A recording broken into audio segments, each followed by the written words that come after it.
In this video, we're going to create a basic assembly. So the first thing we're going to do is going to create a wall, a 10-foot wall.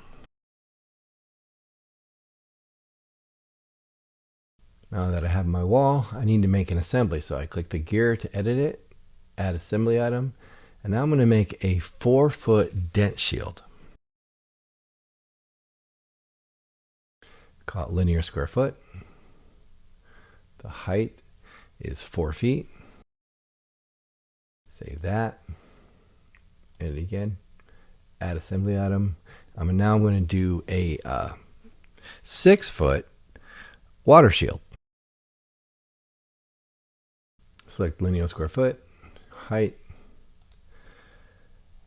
6 feet. Save. And now we're ready to go. So click on wall.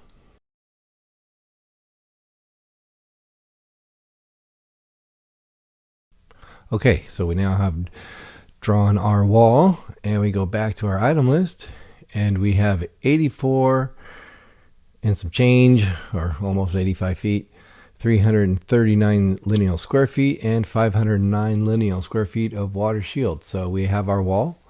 We know how long that is. We have our dent shield. We know how many square foot of that, and our water shield, all with just one pass. And that is how you do assemblies.